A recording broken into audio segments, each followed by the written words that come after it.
Joseph Lowe, do you think this is going to help this defendant? The fact that, hey, you know, the daughter who, you know, saw him as her father. There wasn't really that step relationship. He was her father, and that's and painting this picture in front of this jury about, you know, why she turned and why her attitude changed. How does that help him?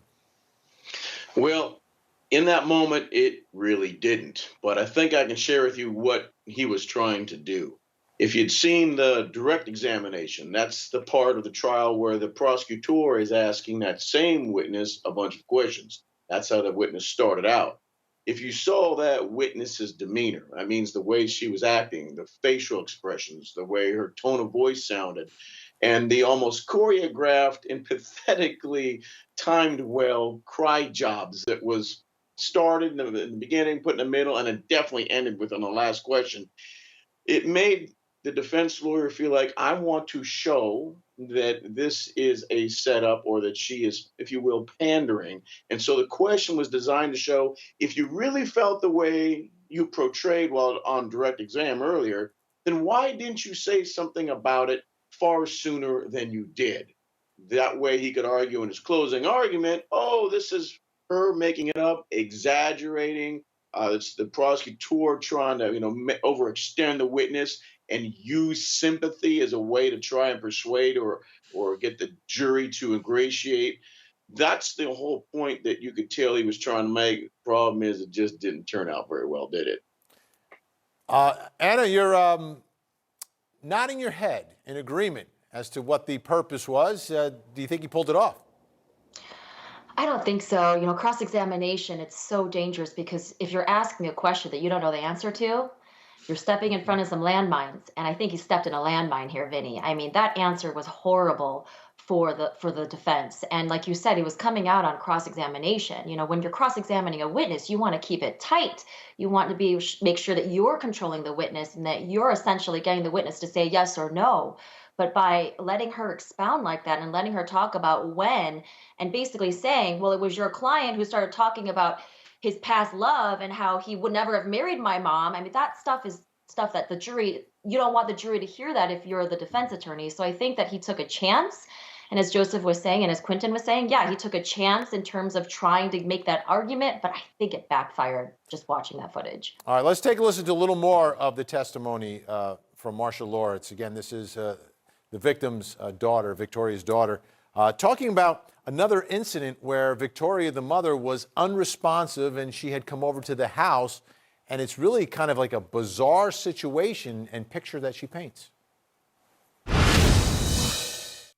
I went in the room and my mom was laying at the end of the bed, like if she was sitting down at the end of the bed and then fell back. She wasn't awake and she didn't even appear to be normally sleeping. And that he went over to her and he said, "Hun," and he picked up her arms to lift her to sitting, and she just flopped back on the bed. And I knew there was something wrong because she didn't even respond. She didn't open her eyes. She didn't roll her eyes. She did nothing. And I'm like, we need to take her to the hospital. We need to call the ambulance. And he said, no, we can't call the ambulance.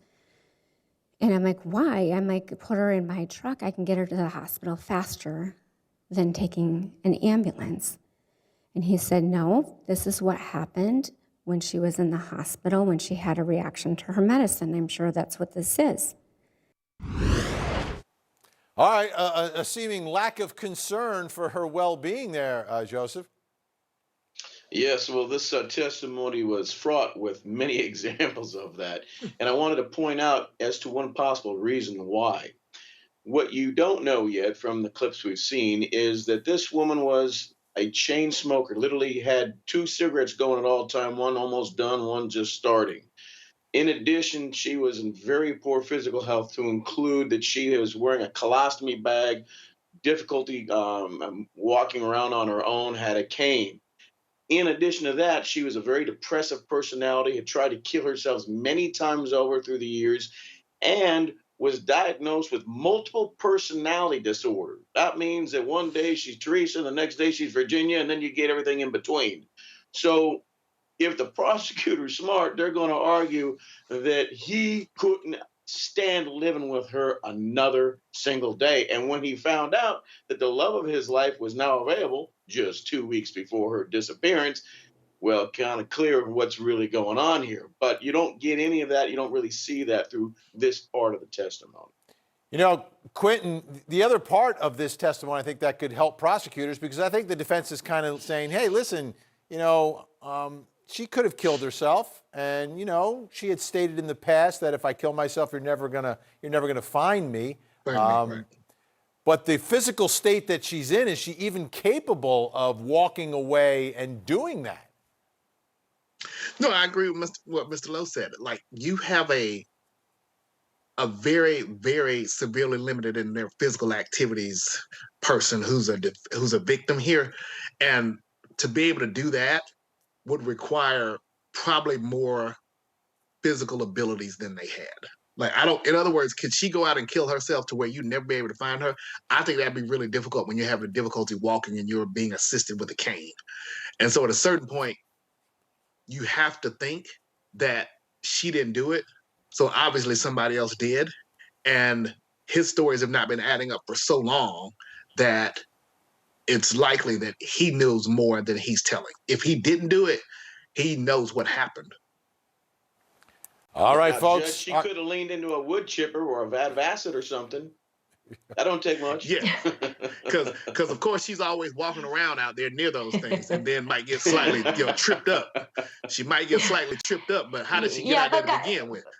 But guys, There we you go, all know using that. logic again. We all know that no body cases, though, no body murders are very difficult, right? This is going to be a really difficult sell for the prosecution, I think. And I think the defense made some compelling arguments when he was like, she's tried to commit herself twice. She said, next time, no one's going to find me. And anytime you have a history of mental illness where you have anxiety, depression, and multiple personality disorder, all they need is reasonable doubt. And that's going to be hard here because, you know, you've got no body. We don't know how she died. We don't have any forensic evidence. The jury's going to be wondering what happened.